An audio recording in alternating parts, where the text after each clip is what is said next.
How you doing? How is everything going? It couldn't be better, man. I'm on Broadway. That's right, exactly. Playbill, I mean, it's real. It's amazing. It's really, really amazing. We're having a great time, and it's every day. It just the camaraderie and the rhythm of it feels really fantastic, and it's nothing like live theater. This is the only night you have off, right? It's my only night off. Yeah, I work 6 days a week. I wanted to be on the Tonight Show That's with what Jimmy I'm saying. Fallon. See, that's why we love it. And you know I love you. Yeah. Do you get to any time off for the holidays at all? Do you get to go? No. We were performing right through the holidays. So we performed. I had 2 shows before Thanksgiving and 2 shows after Thanksgiving. We have 2 shows, I think, the day before Christmas and after Christmas. But oh my God. It's so much. But that's the gift. That's the gift, because I love to be able to, the fact that we can perform and give joy to the people in the audience, and families are coming. So we're here. We're here. Normally, do you go to Detroit? Is that where you're? Yeah, I'm from Detroit. So typically I go to nobody. I mean, Not even. That's like silence. No, you heard someone like unwrapping a candy. Listen. What's that? What did he say? Detroit? Dayton? Is that a Werther's? I love Werther's. Anyway, don't she's talking to us. No, I'm from Detroit. I was born and raised in Detroit, and Okay, now it's pity. Now, come on, guys. but they. No, since you last talked, we brought people in from Detroit. Seconds ago. Dude, how about the stadium? How about the Silverdome? The Pontiac Silverdome, which is in Pontiac, Michigan. The Pontiac Silverdome is where the Detroit Lions played for decades. Yeah. And I used to go there as a kid. The Detroit Pistons played there for decades, and that's lots of things took place there. And they were supposed to demolish it on Sunday. Yeah. And they put all the explosives in there. They went to implode the stadium, and it didn't go down. We couldn't even get that right. So like a quarter of the stadium is still standing right now. They've tried to blow this thing up 3 days in a row, and they can't get it. That stadium is built Ford Tough. That's right. That's right.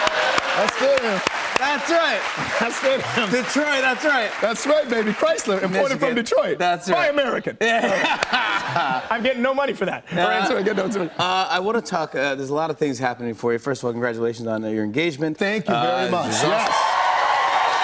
Hi, Lisa. Thank you. But last time we talked, it was just announced that you're going to be in the new remake of The Lion King. Yes. With Beyonce. Yes, with Beyonce, yes. And directed by Jon Favreau. Jon Favreau, yes. I play one of the hyenas. You remember from the original movie? Of course. Yeah. Everyone remembers. Whoopi and Cheech Marin, yeah. So I play one of the hyenas, and I was very fortunate that Eric Andre, who plays one of the other hyenas, we got to work together. Which, when you never get to work together, you're always just kind of in a booth going, what? You're never going to get him to do that. Ow!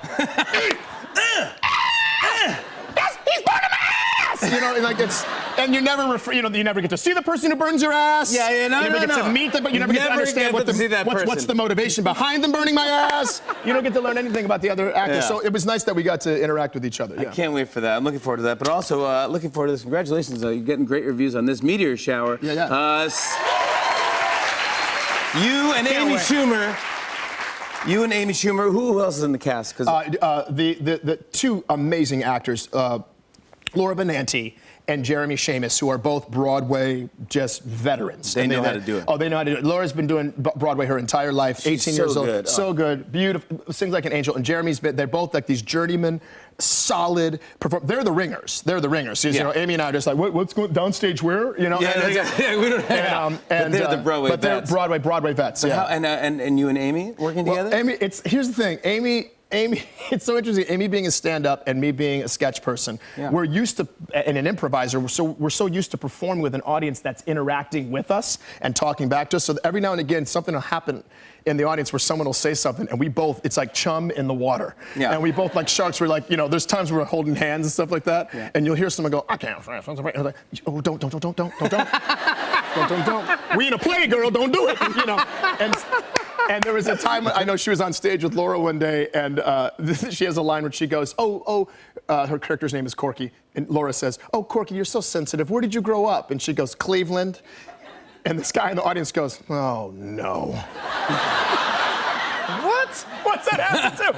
And you can just, Amy Amy's like, I want to get him. Yeah, exactly. I want to get him. But I bet she's getting great reviews as well. I mean, yeah, I mean, she's taken to it like a fish to water. She's been really, really fantastic and super comfortable on stage. And the show changes a little bit every night.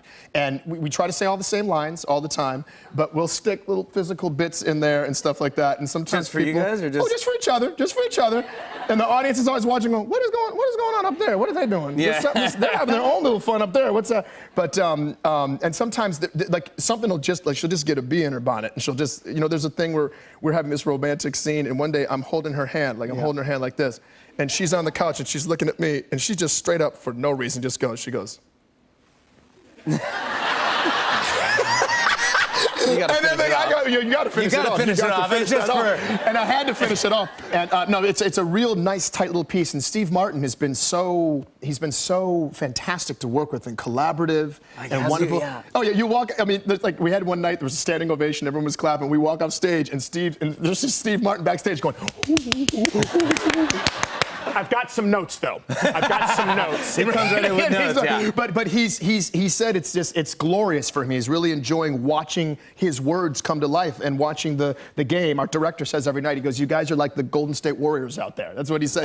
It's like we're playing like a team, and it just feels good and fluid and wonderful. And he's having a good year as well, the director. Oh, my God. He did Bronx Tale. He directed Bronx Tale. He directed Hello, Dolly. There's got to be half this audience is going to go see Hello, Dolly tonight. Yeah, the rest will go see Meteor Shower. Exactly, right. But so we're feeling good. Well, I know it's set in 1993, and I wanted to help you and the cast out in case you just need a little bit more inspiration. So we asked the greatest DJ in the world, Questlove. Oh, yes, he is. Yes. To make a mix of 1993 songs, and here are 3 cassettes. 1993. All mixtapes. Look at that. I'm sorry, what did you call these? What are these called? Cassettes. Yeah, they. I don't know how you're gonna. I didn't say you just handed me 3. I was just like, like space pods. Yeah, no, they're not. They're not posters. I don't know. They're not posters. They're actually cassettes. I don't know how you're gonna play them, but anyways, good luck and congratulations. We love him. Keegan-Michael Key. Meteor Shower runs at the Booth Theater. On and on and on.